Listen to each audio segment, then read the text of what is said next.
My name is Rafael, and I'm the director for One Last Time.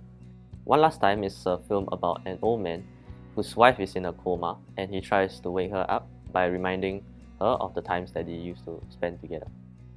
This film honors love. It's about how people do things out of love and not for any reason other than the fact that they love somebody. My name is Keisha and I'm the producer for She Risks to Save.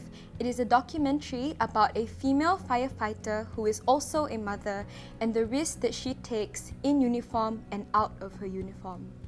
At first, she seemed like a very tough person, but then we get to see on how she interacts with their children and how sweet her family was to welcome us with open arms. So it was really fun and really inspiring to get to know Ganga Devi herself.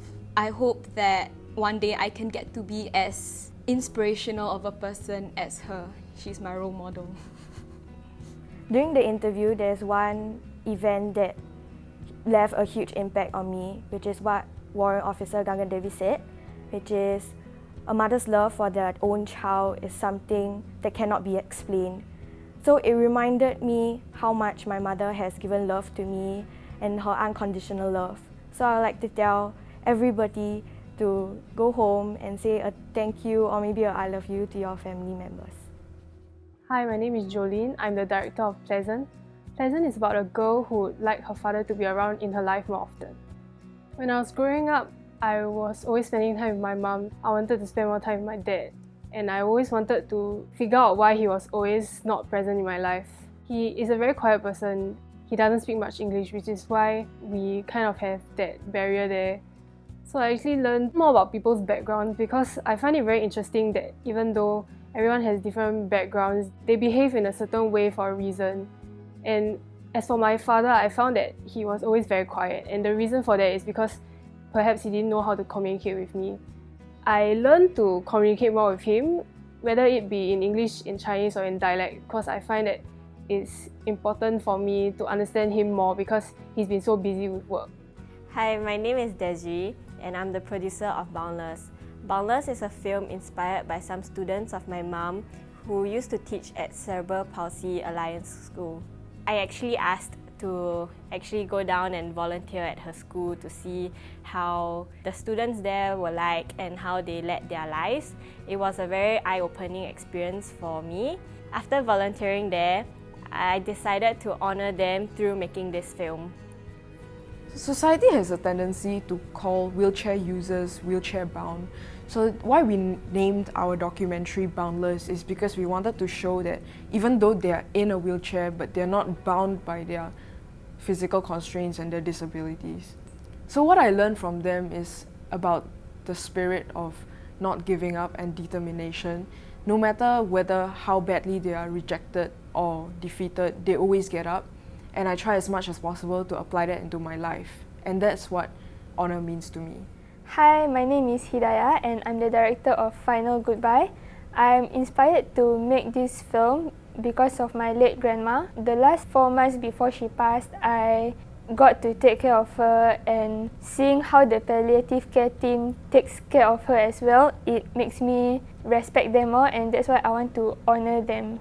One of the challenges that I faced was actually to look for a hospital that allowed us to film, as well as getting the approval from the patients to film them at their most personal moments.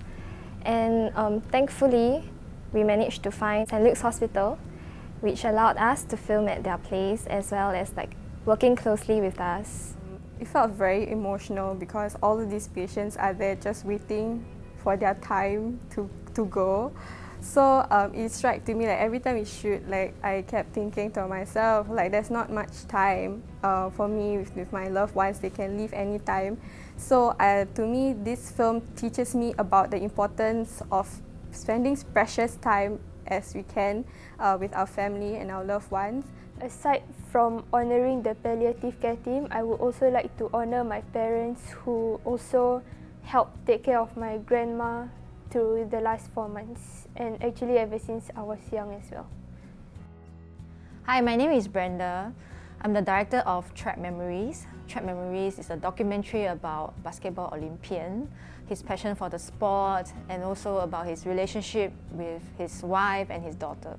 So not many people know that Singapore once sent a basketball team to the Olympics. As athletes, we know that they tend to portray themselves to be heroes of the country, but they also have normal human problems like family struggles. They are just like us. And sometimes one of these problems is communication. So this is what the film is about. They seem to be talking to each other through the camera, and they said things that they have never said before. And because of that, we get to hear really precious words from the two of them.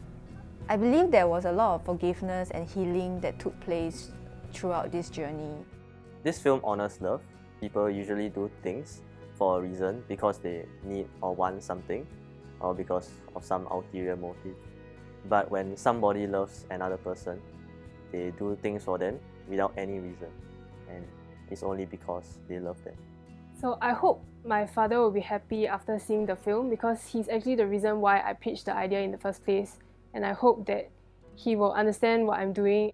It took me a while to realize why my father was always working, and I realized that he was doing it for my family and for me. Therefore, I wanted to make this film to honor my father. I really admire my mom as a special needs educator because she really inspires her students, and I would like to honor her through making this film. What I've learned through this film and through my own family is that forgiveness is what makes families work, and it is what keeps family together. In the Asian context, sometimes it's difficult for fathers and mothers to connect with their children because they don't like to express a lot. And because of these, miscommunications and misunderstandings happen within the families. But as children, does it mean that we give up connecting with them? To me, honoring is about letting go. It can be as simple as being brave to forgive yourself and others, even though it is easier said than done. But it is possible because we all have that big heart and capacity to love each other. And this is what honoring is about.